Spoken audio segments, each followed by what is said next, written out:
Monsieur Yao Agbeche, vous êtes expert indépendant des Nations Unies, chargé de la situation donc, des droits de l'homme en République centrafricaine. Qu'est-ce qu'un expert indépendant sur la situation des droits de l'homme? Alors merci pour cette entrevue. Un expert en matière des droits de l'homme, c'est une personne qui, sur la base de son expérience et de son expertise en matière des droits de l'homme, est nommé par le Conseil des droits de l'homme pour s'occuper de l'évaluation de la situation des droits de l'homme dans un pays donné ou sur des problématiques thématiques. Et donc, dans l'exercice de sa mission ou de son mandat d'expert indépendant, la personne en question, comme moi, dans le cadre de la République centrafricaine, je conduis des missions sur le terrain, je rencontre les différents partenaires étatiques, non étatiques, les entreprises, les organisations de la société civile, l'ensemble des acteurs qui apportent de près ou de loin leur contribution pour que la situation puisse évoluer dans le bon sens. Toutes ces activités permettent justement d'évaluer la situation et de formuler en conséquence des recommandations appropriées à la fois aux autorités nationales et à l'endroit de la communauté internationale. Donc un expert indépendant des droits de l'homme, après donc avoir observé la situation des droits de l'homme, formule des recommandations en vue de l'amélioration de la situation des droits de l'homme. Vous êtes ici en République centrafricaine depuis le 17 février. Quel est l'objectif de cette présente mission? L'objectif de cette mission est de continuer par observer, par évaluer la situation, l'état de la situation actuelle, parce que la situation évolue. Il est important de continuer à faire en sorte que des éléments d'actualité viennent nourrir l'analyse et permettent justement d'adapter au fur et à mesure les recommandations, puisque c'est sur la base des recommandations que les autorités étatiques vont agir, que les partenaires techniques et financiers vont prendre des décisions et que la communauté internationale va accompagner l'État centrafricain, que ce soit sur des services d'appui technique ou sur des apports d'ordre financier. Ok. Mais au cours de votre mission, vous avez rencontré plusieurs autorités, plusieurs acteurs également, certainement au sein de la société civile. Alors, qu'est-ce que vous avez ressenti dans votre conversation avec l'ensemble de ces titulaires de droits et débiteurs d'obligations? Il m'a été donné donc de constater un certain nombre de faits. L'ensemble des acteurs ont reconnu l'évolution positive de la situation. Lorsque les personnes rencontrées comparent la situation d'hier et celle d'aujourd'hui, elles notent une évolution. Évolution sur le plan de la sécurité, évolution sur le plan social, même si il reste énormément de défis. Et j'ai eu l'opportunité moi-même, en allant sur le terrain, notamment dans la préfecture du Hombomu, constater que beaucoup de défis restent à relever, même si, il faut le reconnaître, les autorités s'emploient à faire en sorte que l'autorité de l'État puisse être restaurée à la base et que les communautés, les populations au niveau des localités aient un accès aux services sociaux de base. Merci beaucoup. Entre autres thématiques abordées, il y a eu les questions de décentralisation et de gouvernance locale. Nous avons pu noter que vous avez même co-organisé avec le ministère de l'Administration du Territoire ainsi qu'avec la MINUSCA, vous avez organisé un atelier. En quoi la gouvernance locale est une question des droits de l'homme? D'accord. Je crois que je voudrais saluer la disponibilité du ministre en charge de la décentralisation qui a justement présidé l'atelier dont vous faites allusion. Je voudrais également dire un grand merci à la MINUSCA qui accompagne tout ce processus. Donc, l'atelier dont vous faites allusion a été l'occasion pour l'ensemble des acteurs qui étaient là d'analyser le contexte dans lequel s'opère la décentralisation, et c'était aussi une opportunité pour le ministère en charge de la décentralisation de présenter le plan national en matière de décentralisation et du développement territorial 2022-2032 et donc d'obtenir de la part de l'éditoire un certain nombre d'observations, de remarques visant à améliorer le processus, puisqu'il s'agit bien évidemment d'un processus qui est enclenché. Maintenant, par rapport à la question que vous avez posée précisément en ce qui concerne la gouvernance locale, je crois, en analysant la situation ici en République centrafricaine, que la gouvernance locale se présente comme une solution politique et sociale à la crise en République centrafricaine. C'est aussi un outil essentiel pour aller vers la réconciliation et la paix dans ce pays. C'est aussi, me semble-t-il, un instrument qui permet de restaurer l'autorité de l'État et les services sociaux de base.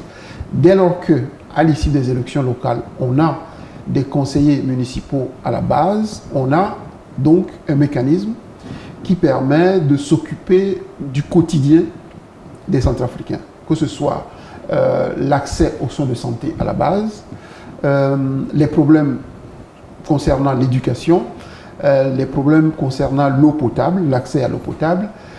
Tous ces défis pourront être relevés à la base par ces autorités élues. Et donc, la gouvernance locale et la décentralisation qui y amènent permettent justement à l'État d'être présent à la base, au niveau des communautés, et faire en sorte que les citoyens ressentent cette présence à travers les services, que ce soit les services de police. La présence de la police est une présence importante. La présence de la justice avec un tribunal, avec les juges, les greffiers, les avocats, mais également tout ce qui concerne l'accès au marché à la base, les relations intercommunautaires. La gouvernance locale a vocation à permettre de faire en sorte que les citoyens puissent trouver eux-mêmes à la base des solutions à leurs problèmes. La gouvernance locale est donc un instrument de consolidation de la paix. Cela permet de dynamiser la participation des citoyens à la base, à la gestion des affaires publiques. C'est un instrument de consolidation de la paix, de la sécurité, mais également du développement. Mais au-delà de la thématique de la gouvernance locale, quelles sont les thématiques qui ont été au cœur de votre discussion avec les différents acteurs rencontrés ? Je crois qu'on a eu l'opportunité de parcourir un certain nombre de problématiques.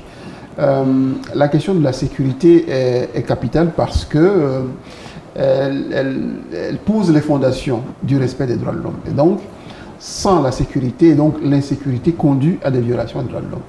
Donc, il nous a été donné de constater, notamment lorsqu'on était dans le Ombomu pendant 3 jours, de constater que la sécurité est revenue dans plusieurs endroits du territoire, mais lorsqu'on considère particulièrement la préfecture du Haut-Mbomu, il est important de voir dans quelle mesure des mesures idoines peuvent être prises pour adresser les défis en termes de sécurité. Comme vous le savez, la République centrafricaine dispose d'une politique nationale des droits de l'homme, mais également un plan national de développement 2024-2028. Alors, pour la mise en œuvre de ces plans, quel est le message que vous avez pour les partenaires techniques et financiers ? Je crois que c'est important une fois encore de dire que la mise en place de cette politique nationale des droits de l'homme est une première en République centrafricaine. Et donc, cela marque la volonté politique des autorités d'aller vers plus de promotion des droits, plus de protection des droits et plus de mise en œuvre des droits pour les citoyens. Donc, c'est une initiative qui est à encourager. Et en ce qui concerne les partenaires techniques et financiers, je voudrais ici lancer une fois encore un appel vibrant pour les solliciter dans le cadre de l'accompagnement du comité technique de pilotage. Leur accompagnement est nécessaire pour qu'il y ait des réunions régulières de ce comité de pilotage, puisque c'est le comité qui donne le ton, en fait, qui coordonne, qui rassemble les acteurs, qui évalue et qui capitalise l'ensemble des activités réalisées dans le cadre de la politique nationale des droits de l'homme. Et donc, je crois que les partenaires ont leur rôle à jouer. Ce sont des acteurs clés et je crois que le gouvernement laisse la porte ouverte pour que ces partenaires apportent leur contribution dans tous les sens pour que l'ensemble des axes intégrés dans la politique nationale des droits de l'homme trouvent une réalisation effective. Vous avez évoqué aussi le PND 2024-2028 qui aussi a un certain nombre d'axes. Et je crois que les deux plans, les deux politiques sont complémentaires puisque il y a les droits de l'homme d'un côté, il y a la question du développement et je crois qu'il y a une complémentarité qui est là. Une fois encore, il y a un certain nombre de projets prioritaires qui ont été identifiés dans le cadre du PND. Je voudrais ici renouveler une fois encore mon appel à la communauté internationale, aux partenaires techniques et financiers pour apporter leur contribution lorsqu'il s'agit par exemple d'adresser des questions d'infrastructure. Je crois que les infrastructures participent de la restauration de l'autorité de l'État à la base. Les infrastructures de différentes sortes, que ce soit les infrastructures routières, sanitaires, scolaires, judiciaires, pénitentiaires, récréatives, sportives et autres. L'État a besoin de reconstruire et de réhabiliter l'ensemble des bâtiments, des infrastructures destinés à prodiguer des services à la population. Et donc, il me semble important que l'équipe pays des Nations Unies qui, avec les autorités étatiques, travaille pour que cette politique soit effective, doivent travailler ensemble, en concertation, pour que l'ensemble des axes se concrétisent et fassent la différence dans la vie des citoyens centrafricains et centrafricains. Tous les hommes naissent libres, égaux en droit et en dignité et doivent agir les uns envers les autres dans un esprit de fraternité. Dans cette dynamique, l'État a la triple responsabilité de protéger, de respecter et de promouvoir les droits de l'homme. Il est accompagné par un certain nombre de mécanismes à la fois conventionnels et extra-conventionnels. L'expert indépendant sur la situation des droits de l'homme dans un pays s'inscrit donc dans cette volonté de la communauté internationale à accompagner les États. Monsieur Yao Agbeche, nous vous remercions de vous avoir ici ce soir et d'avoir accepté de répondre à nos questions qui se situent dans le cadre donc, de votre mission en République centrafricaine. Une fois encore, bon séjour au bord du fleuve Ubangui. Merci beaucoup, c'est moi qui vous remercie. Merci encore. Merci à vous, monsieur Agbeche.